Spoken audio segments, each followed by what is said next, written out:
Oye, ¿te puedo pedir después que me envíes las grabaciones? Sí, no por hay favor. problema.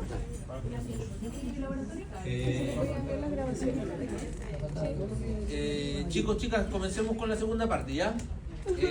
¿Habrán vuelto todas así o no? Sí, faltan por allá. Pero ya. Démosle. Bueno, entonces ahora vamos a hablar un poco. Nosotros ya hablamos de biodiversidad, componentes de la biodiversidad, hablamos de metapoblaciones, ¿cierto? Después hablamos de anfibios en específico. Hoy día hablamos de mamíferos. La próxima clase vamos a hablar de aves y después ya se viene la prueba, ¿ya? Para que vayan sabiendo la cronología de los sucesos, ¿no? Entonces ahora lo que nos compete es hablar de conflictos de los carnívoros con específicamente los humanos y la importancia ecológica que tienen los carnívoros como depredadores tope en los ecosistemas, lo que nos va a llevar a hablar de tramas tróficas, ¿ya? Es importante. Entonces, básicamente, hablando de temas globales, nosotros hablamos de biodiversidad, metapoblaciones y con la clase de hoy día vamos a ir como redondeando el tema de tramas tróficas, que vendrían siendo como los temas específicos, y luego de los grupos animales y cómo interactúan entre ellos en los componentes de la biodiversidad. ¿Se entiende, cierto? Ya, voy a suponer que sí. Entonces, carnívora, el orden carnívora comprende el grupo taxonómico de mamíferos que en su mayoría se alimenta exclusivamente de carne, ¿ya? ¿Por qué es importante? Porque si estamos hablando de ítems de carne, ya estamos hablando de que se alimenta también de animales o seres vivos que están en una parte alta de la trama trófica también, ¿ya? Ya no estamos hablando de que se alimenten de productores primarios, aunque en algunos casos también sean, ¿ya? Entonces, dentro de sus principales características está la presencia de dientes caninos desarrollados, cuya función es desgarrar la carne, poderosas muelas carniceras y un último premolar anterior y un sistema digestivo de intestino corto, ¿ya? Estas son básicamente las características de un carnívoro en general. Es importante para contextualizar y tenerlo en cuenta. Está presente en todos los tipos de hábitats del país, desde el desierto a la Antártida y desde la cordillera al mar. O sea, es un grupo que está ampliamente distribuido por el país. En el país existen 30 especies, ¿ya? Y 4 de estas han sido introducidas por nosotros mismos, por el hombre en los ecosistemas naturales, ¿ya? Ya hablamos un poco de que tienen una dentadura adaptada para moler carne y la mandíbula está articulada de tal forma que les permite hacer movimientos en todos los sentidos, ¿ya? Su alimentación carnívora los sitúa en el tope de la cadena alimentaria, considerándose súper depredadores, ¿ya? Y moderadores de los ecosistemas. Nosotros hablamos de la introducción de un carnívoro en el Parque Nacional Yosemite en Estados Unidos, que logra disminuir las poblaciones de un herbívoro y hace que vuelvan a crecer los bosques en la reserva. O sea, estamos hablando que a ese punto es impactante el rol ecológico que tienen los carnívoros en los ecosistemas, ¿ya?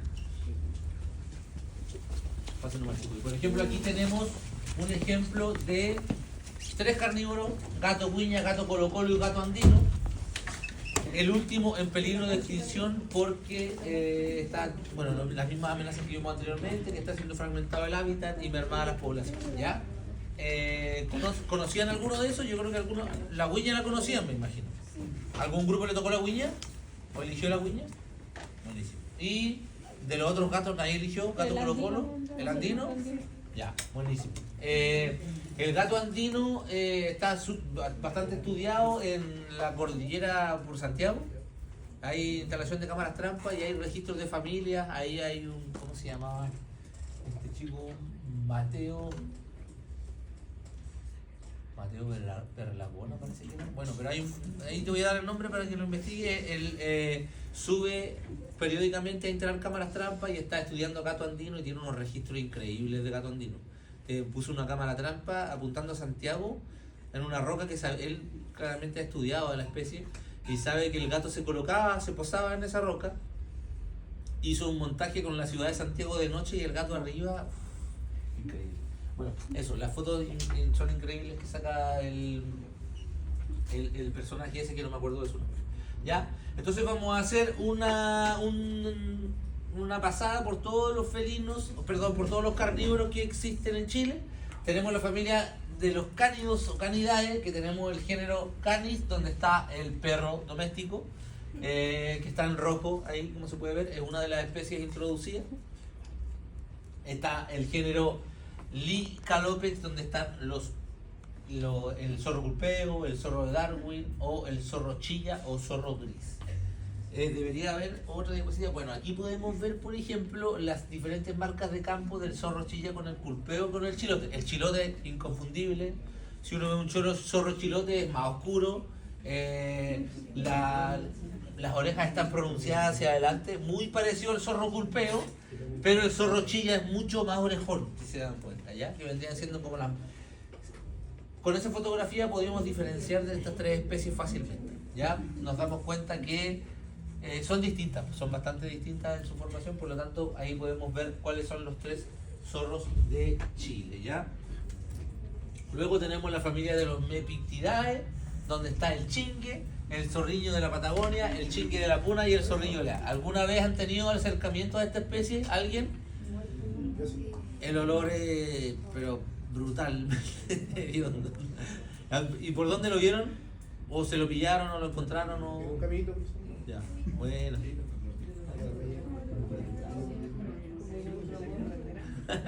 ¿Lo viste muerto? Y expelía olor y todo, ¿no? Sí. Sí, no, son súper hediondos. De hecho, alguna vez en un camino íbamos con el aire recibiendo aire de afuera, el aire acondicionado abierto. No es aire acondicionado, pero bueno, la ventilación de afuera. Y había uno muerto, entra el olor. En verdad tuvimos que ir con las ventanas abiertas como 40 minutos para que se fuera el olor. Son muy, muy fuertes de olor. De hecho, es una especie que si la gente que vive en el campo, los perros no se les acercan. Como que los perros los ven y como que no se acercan, porque saben que además de hediondo, el líquido es tóxico, el orín que tiran cuando se sienten amenazados. ¿Ya? ¿De qué es? ¿Me preguntaron? ¿No? Ya. Entonces, luego están los mustélidos que vendrían siendo, aquí está el huillín, el chungungo, tenemos el quique, el huroncito patagónico, el bisón americano introducido, tenemos el chungungo y tenemos el huillín. Vendrían siendo los mustélidos presentes en Chile, ¿ya? Difíciles de ver, creo que el patagónico, yo no lo he visto la verdad. El quique sí, el huroncito patagónico no. El bisón americano, el chungungo y el huillín. El chungungo es fácil de ver en las caletas de pescadores asociadas a zonas pesqueras, porque igual se alimenta de los restos de la pesca. Entonces está asociada hay una sinergia con los humanos. Y ahí están los mustélidos de Chile. Los podemos ver. ¿Los conocían a todos? Sí, aquí que... Sí. ¿Cuál es? ¿Este es chungungo o huillín? Ese chungungo. Ya, bueno, y es el huillín. ¿Ya? Uno es del mar y el otro es del río, ¿cierto? Claro, el huillín está en aguas dulces y el chungungo está en borde costero. Puede entrar a desembocaduras de río y moverse, pero está en borde costero. Su zona son los bordes costeros, roqueríos. El chungungo es más pequeño, el chungungo es más grande, sí. Luego tenemos los felinos, donde está el gato doméstico, otra especie introducida. Tenemos al gato colo-colo, a la guiña, el gato andino, el gato montés, os de Grefory, no sé cómo se dirá eso específicamente. Y luego tenemos el puma o león andino, que vendría siendo el depredador tope más importante de la trama trófica de nuestro país. Ya, ahí tenemos nuevamente a todos los felinos. Tenemos a la guiña, el colo-colo, el andino, el puma y el gato greno. ¿Ya? ¿Alguien ha visto un gato colo-colo? Siempre pregunto, porque es como difícil verlo en vivo. ¿Y algún gato andino han visto? No, tampoco. ¿Y al otro, al de Gregor, alguien lo ha visto? No, yo también he visto puma, guiña, pero los otros tampoco. Es súper difícil observarlos. ¿Ya?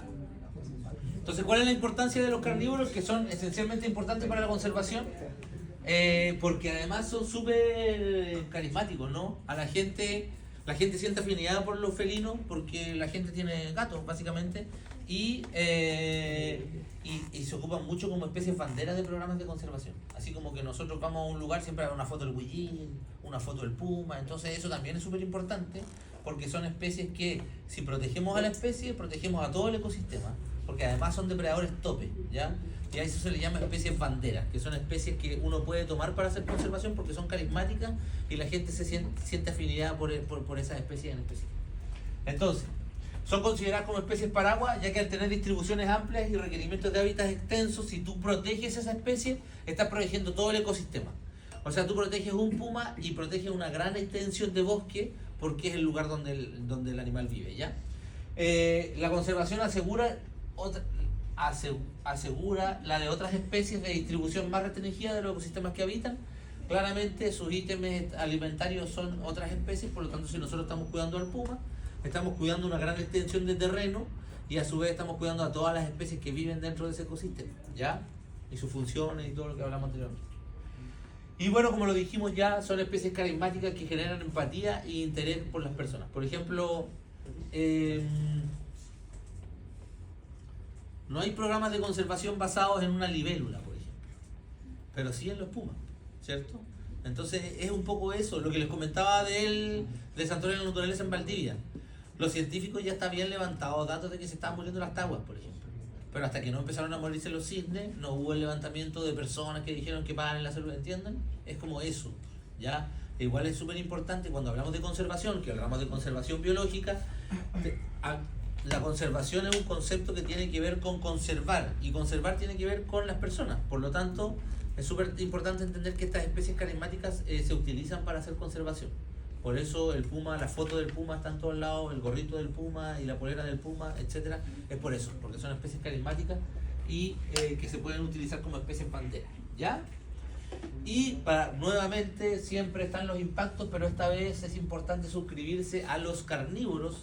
Están los factores que es la pérdida de hábitat, fragmentación y alteración de los mismos hábitats, disminución del número de presas, la caza tanto del mismo felino como de sus presas, enfermedades y competencia por recursos con especies introducidas, ¿ya? La transmisión de enfermedades por carnívoros exóticos a silvestrados y domésticos, en este caso perros y gatos, y la depredación por carnívoros exóticos al silvestrados o domésticos, ¿ya? Y todo esto ha llevado a que la mayoría de los carnívoros se encuentren en algún grado de amenaza, asociada específicamente a los ecosistemas mermados donde ellos habitan, ¿ya? Como vimos anteriormente, por ejemplo, tenemos que la huilla es vulnerable, el gato colocolo está cercano a la amenaza, el gato andino está en peligro, y solo el puma y el gato de Gregor están en preocupación menor, ¿ya? Estas clasificaciones también son de hace como 5 años, entonces las últimas pueden haber cambiado. Entonces, cuando hablamos del conflicto humano-carnívoro, no podemos dejar de hablar de la ganadería intensiva de todas las regiones, ¿ya? La ganadería se lleva a cabo en todo el país, pero se llevan a cabo distintas ganaderías, por lo tanto el conflicto con los carnívoros es distinto, ¿ya? Por ejemplo, en el norte tenemos llamas, cabras y corderos. Ya nos vamos acercando a la zona central y empiezan a aparecer los animales menores como los gallos, las gallinas, y luego ya en la región donde nosotros estamos aparecen las vacas, por ejemplo. Eso no está en la zona norte, ¿ya? Y a su vez el carnívoro que depreda a los grupos, y en la Patagonia tenemos más que nada corderos, una gran cantidad de corderos. Y el carnívoro que está depredando en la zona norte, zorro y puma. En la zona centro-norte tenemos zorro, puma, y ya empiezan a aparecer las huiñas. En la zona sur tenemos zorro, huiña y puma. Y en la zona patagónica también tenemos zorro, huiña y puma. Entonces, si se fijan, el conflicto es distinto en el norte que en el sur porque tenemos más ítems alimentarios, tenemos otras industrias asociadas y eso también es importante de entenderlo, ¿ya? Cuando hablamos de puma, estamos hablando también de que el puma, por ejemplo, se alimenta por ejemplo, de un ave, de un ñandú o de una llama en estado silvestre. Él no es capaz de alimentarse de todo el carneo que tiene en el lugar. O sea, come, trata de cuidar su presa lo más que puede para alimentarse él y si está con sus crías, Pero que case el puma hace que se genere la activación de toda la trama trófica, porque luego llegan las águilas, luego llegan los zorros, luego llegan los buitres, que empiezan a llegar los traros, empiezan a llegar los cóndores, por ejemplo. Entonces, un cóndor no tiene la capacidad de matar a una llama, por ejemplo, pero sí un puma.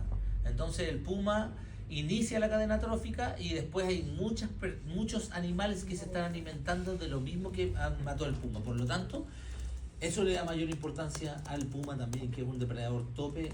Además está controlando las especies que está cazando. ¿Ya? ¿Se entiende la dinámica? El puma caza y genera toda una trama trófica alimentaria asociada al animal que está cazando. Por lo tanto, ¿qué es lo que está pasando con los felinos en específico? Es que han sido erradicados de la mayor parte de la superficie terrestre. Por ejemplo, ya hablamos un poco de esto en delante, pero los tigres de Asia, los leones y las hienas de África, y los jaguares, los pumas de la región no tropical, y los lobos en Europa y Norteamérica, el lobo de Tasmania, los dingos de Australia y los osos en todo el planeta, están o fueron o están siendo eliminados de los ecosistemas naturales, ¿ya? Y solo subsisten en poblaciones pequeñas y aisladas. Ya no tienen su ecosistema completamente para su distribución, ¿ya? Y su distribución es escasa en parches que no tienen comunicación entre ellos. Entonces, por ejemplo, aquí tenemos un estudio de cámaras trampa que muestra los rangos de hogar de algunas especies. Estamos hablando de 10 kilómetros a la redonda para algunas especies.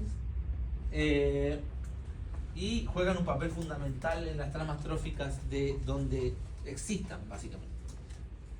Entonces, volvemos a hablar un poco de lo mismo, estamos hablando del puma como que en muchas especies está considerado como una especie clave, ¿ya? Porque afecta de manera única el funcionamiento del ecosistema. No hay otro animal que afecte la trama trófica de la misma forma que lo está afectando el puma. Porque está comiendo ítems alimentarios mayores y a su vez no tiene ningún depredador. El puma muere de viejo. Bueno, y lo mata el ser humano también, pero el puma muere de viejo por alguna enfermedad, pero no tiene alguien que no tiene un depredador el puma. O puede pelearse un puma con otro, pero etcétera. Pero se alimenta de ítems alimentarios grandes. Entonces, si uno remueve esta especie de un ecosistema, estamos hablando del análisis de tramas tróficas. Si yo elimino el depredador tope, estoy cambiando la estructura de todo el ecosistema. Por lo tanto, si es que, por ejemplo, ese puma controlaba una población de conejos, por ejemplo, y yo saco al puma, se me dispara la población de conejos, los conejos van a aumentar, van a proliferar, van a comerse todo el brote del bosque y no van a permitir que el bosque se propague, por ejemplo, resumiendo todo muy a pequeño, pero esa es la importancia que tiene el depredador tope en la trama trófica. Así también algunas aves rapaces funcionan como cuando todavía no hablamos de eso fue otra clase. Pero, por ejemplo, hay lechuzas que se ha comprobado que tienen preferencia alimentaria por ratón de cola larga. ¿Ya? O sea, estamos hablando que la lechuza prefiere comer ratón de cola larga. Y eso nos beneficia brutalmente porque el ratón de cola larga es el principal vector de anta. ¿Ya? Estamos hablando que es una enfermedad que es mortal en el 30% de los casos, donde, no sé, se enferman 10 personas, 3 mueren. Seguro, así, porque es una estadística. Y mientras más viejo sea, más probabilidad de morir tiene. Mientras más joven, tiene menos probabilidad de morir. Pero es una enfermedad mortal que no tiene cura, que es súper difícil de detectar también, que los códigos, que los protocolos se activan tarde, porque parece un resfrío, porque no se sabe lo que es, y cuando ya cacharon que era anta, ya es tarde, se te propagó y adiós, ¿no? Entonces, es súper importante el rol ecológico que están cumpliendo los depredadores tope, ¿ya? Porque están controlando las poblaciones naturales. Por ejemplo, aquí ya tenemos ejemplos de cascadas tróficas. ¿Están familiarizados con qué significa una cascada trófica y por qué se habla de cascada trófica? ¿Sí? ¿Sí? ¿No? Una cascada trófica es una cascada básicamente donde tenemos un depredador tope, que podría ser el puma, por ejemplo, que se alimenta de un ítem y lo mantiene a raya, digamos, de alguna forma. O sea, mantiene la población en un número. Y luego ese también se alimenta de otro, y luego ese de otro, y por eso es una cascada, porque uno se va alimentando hasta que llegas a la productividad primaria, que vendrían siendo las plantas, que no se alimentan de otros seres vivos, sino que generan biomasa con luz, básicamente, Por lo tanto, estamos hablando también que los depredadores tope son bioindicadores de ecosistemas. Porque cuando tú tienes una trama trófica, el último de la trama trófica tiene toda la concentración de metales pesados, por ejemplo. Entonces, si tú quieres saber en qué tan malas condiciones está un ecosistema, tú le sacas un pedazo de sangre, un pedazo de carne a un puma, o sangre, y sabes cuánto metal pesado tiene acumulado, porque ya se acumuló desde todos los erizos, por ejemplo, en este caso, que se alimentaron y ramonearon el macrocisti o el alga. Luego esto pues ya concentró, porque ya filtró y concentró alimentación, y luego una raya, por ejemplo, se come al... Esto es una nutria, perdón. La nutria se come al erizo, concentra aún más los metales pesados, y luego la orca se come a la nutria, que se comió a los erizos, que se comió a la macrocisti, y genera mayor acumulación de indicadores de metales pesados, y sabemos si el ecosistema está en muy malas condiciones. ¿Ya? Eso también es importante. Para eso también son importantes los depredadores tope. Por ejemplo, aquí tenemos un ejemplo de una cascada trófica del año 1998, donde lo que hicieron fue eliminar a la orca de una trama trófica. ¿Ya? La orca se eliminó de una trama trófica, y la orca mantenía a raya al erizo. El erizo la orca mantenía a raya a la nutria mantenía a raya al erizo, y el erizo ramoneaba a la macrocisti. Al momento de que se eliminó se eliminó a la orca, se elimina a la orca, aumenta o prolifera las nutrias comiéndose el erizo, y ya desaparece el erizo, y los bosques de macrocisti se ven comprometidos, y la misma nutria se ve comprometida en su hábitat. ¿Por qué? Porque ya no hay el bosque de algas. Ubican los bosques de kelps. ¿Han visto en la playa una alga que tiene como un flotador? Es una alga que es entre verde y café, y tiene un flotador, ¿sí? Que anda en las orillas. De repente uno va caminando y en la playa y hay un pedazo de alga. Bueno, esa alga genera bosques, verdaderos bosques en el mar. De hecho, ¿a alguien le gusta el surf aquí? Hay en las zonas donde hacen buen surf, hay de estos bosques de algas, porque generan la pared para que se genere la ola. Porque viene la ola y encuentra resistencia, y se levanta la ola y se generan los tubos donde están, por ejemplo, en Pichilemu y estos lugares. Hay lugares de buenas olas que están asociados a bosques de kelps, ¿ya? De hecho, igual es un poco peligroso para los surfistas, pero eso, como para que se ubiquen. Pero eso, entonces, nosotros estamos alterando la trama trófica, estamos eliminando a un depredador tope. Imagínense, es lo mismo si colocamos un depredador tope. También vamos a alterar alguna parte de la cadena trófica natural del lugar, ¿ya? Por lo tanto, ejercicio distinto. Miremoslo desde el otro lado. Tenemos las nutrias que se alimentan del erizo y el bosque de kelps, y así funciona el ecosistema. Todo está bien. Los erizos, las nutrias mantienen los erizos a raya, y los erizos ramonean lo que pueden del macrocisti, ¿cierto? Eso sería el esquema. Las nutrias se están comiendo el erizo se está comiendo el macrocisti, pero las nutrias mantienen a raya al erizo, ¿ya? Por lo tanto, no hay una proliferación de erizos, sino que hay una cantidad que se alimenta del macrocisti y permite que prolifere. Introducimos ahora a la orca al ecosistema. La orca se come las nutrias. Ya no hay quien se coma los erizos hacen desaparecer el bosque de macrocisti, ¿ya? Entonces hacen desaparecer un ecosistema completo solamente con la introducción de una especie. ¿Se entiende? ¿Al revés se entiende mejor? ¿Sí? Tenemos un bosque, ya, esto es, los erizos comen un pasto que hay en el lugar, o árboles, un bosque. Las nutrias, que vendría siendo cualquiera de los mustélidos que vimos antes, se alimentan de estos erizos porque tienen la capacidad de abrirlo y de comer al interior, y mantienen a raya la población de erizos. O sea, las nutrias controlan la población de erizos que se alimentan del bosque de kelp, ¿cierto? Entonces, por ejemplo, si antes teníamos... Yo tengo un largo aquí. Si teníamos... tenemos 50 nutrias que se alimentan de erizo, y esos erizos se alimentan del kelp, de la macrocisti. Ya, por ejemplo, que tenemos una extensión así de macrocisti, y tenemos los erizos, no sé, pues ya 500 erizos, por ejemplo.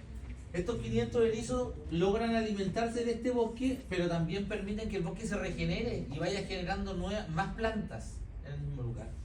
Y las nutrias mantienen a raya a los erizos para que no suban en número. ¿Ya? Nosotros metemos a la orca se come las nutrias, baja la cantidad de nutrias o las elimina simplemente, y los erizos ya no tienen nada que controle su población. Por lo tanto, los erizos llegan a 1000. Y esto ya no se logra regenerar y desaparece el bosque de kelps. Desaparece el bosque de kelps porque tú introduciste un depredador tope en la trama trófica. Entonces solamente con alterar la trama trófica destruiste el ecosistema, que es al final el ecosistema el que sostiene todas las especies, según las funcionalidades que vimos de las 4 componentes de la biodiversidad. ¿Se entiende? Sí. ¿Sí, en serio sí? Eso es el tema de las cascadas tróficas y de los ecosistemas. Ya, vamos a otro ejemplo. Entonces, en este caso nosotros tenemos el depredador tope, a los depredadores medios se les llaman mesodepredadores, y luego tenemos a los consumidores primarios y a los productores, ¿ya? Esta es una cadena trófica simple con un solo productor y un solo consumidor, pero en la realidad, en la vida silvestre, nada es lineal, las cosas no están sucediendo así, sino que las tramas tróficas son algo así, ¿ya? Entonces estamos hablando que el ítem de depredador trofe ya no controla solamente a una especie, sino que está controlando 2, 3 o 4. Por lo tanto, si nosotros eliminamos al depredador trofe, estamos alterando toda la trama trófica hacia abajo, ¿ya? Entonces es importante entender que si desaparecen los pumas, no solo se ve afectado el puma como individuo o especie, sino que se ven afectados todos los otros componentes de la trama trófica, ¿ya? Entonces, ya no hablamos de una trama trófica, sino que hablamos de una red trófica. Donde, por ejemplo, hay depredadores que no solo se alimentan de los consumidores primarios, sino que también de productores. Hay animales que son omnívoros, ¿ya? Que comen carne y a su vez comen vegetales, ¿cierto? Por lo tanto, las tramas tróficas no son lineales como lo vimos antes, sino que son mucho más complejas que eso. Pero es importante entender que el depredador tope cumple una función importante, tanto como los productores primarios, pero controla a otras poblaciones, las mantiene en números que permiten que el ecosistema exista, ¿ya? Por ejemplo, aquí tenemos una cadena trófica simple, llevada a simple nuevamente, donde tenemos el productor primario, tenemos a los herbívoros que se alimentan de la producción primaria, tenemos a los mesodepredadores que vendría siendo un lobo que se alimenta de los herbívoros, y luego tenemos el depredador tope que se alimenta tanto de mesodepredadores como de herbívoros, ¿ya? O sea, el zorro controla la población de conejo, pero el jaguar, por dar un ejemplo, controla tanto al lobo como al conejo. Entonces, si eliminamos al lobo, va a haber un impacto, pero si eliminamos al puma, va a haber un impacto aún mayor porque está controlando a las dos poblaciones. ¿Se entiende? ¿Sí? Eso es lo que tiene que quedar de esta clase. Entonces, nuevamente, vemos el ejemplo anterior. Entonces, ¿qué es lo que lo que les comenté en el ejemplo? Luego de la aparición de las orcas en la escena, las áreas que sufrieron una gran mortalidad de nutrias recuperaron la dominancia de erizos en los fondos marinos costeros y con ello una marcada retracción de los bosques de cochayuyo, o de huiro, o de kelps. Por lo tanto, disminuyeron los bosques de kelps porque se introdujo un depredador tope, ¿ya? Yo creo que una de estas tramas tróficas siempre va en la prueba para que sepan, chicos y chicas, ¿ya? Yo siempre les doy pistas para que no anden perdidos estudiando. Vamos a colocar, no sé, un puma, un conejo, o un lobo, etcétera, y vamos a poner una situación hipotética de ver qué pasa con la trama trófica si eliminamos al depredador tope, ¿ya? Eso es un poco lo que se busca en las respuestas de desarrollo. Entonces, ¿cuál es la importancia? Los carnívoros son especialmente importantes para la conservación. Se repitió la misma diapositiva anterior. Y el resumen final. Entonces, ¿cuál es la importancia de los carnívoros?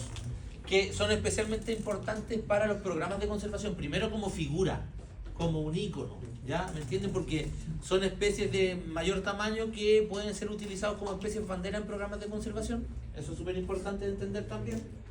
Y además son especies que están modelando las tramas tróficas y están manteniendo a raya a otros grupos de animales. ¿Ya? ¿Alguna pregunta? ¿Se entiende lo de las tramas? Sí. La diferencia entre cadenas y cascadas tróficas. Ya, la cascada trófica es el fenómeno. La trama trófica es lo que lo compone. La cascada trófica es el primero come al segundo, el segundo come al tercero, el tercero come al cuarto y se ven afectados como una cadena. Es como para explicar la sucesión de alimentación.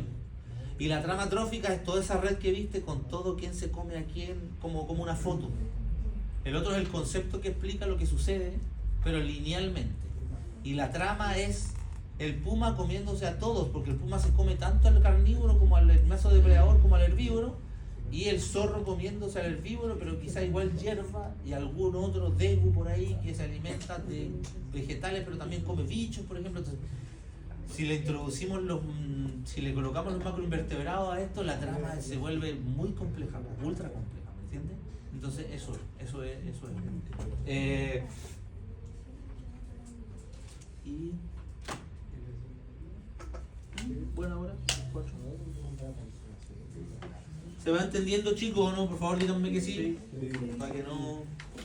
Tampoco la idea es que sea una tortura este asunto. Cátedra, esta es la lista. Vamos a pasar lista, chiquillos.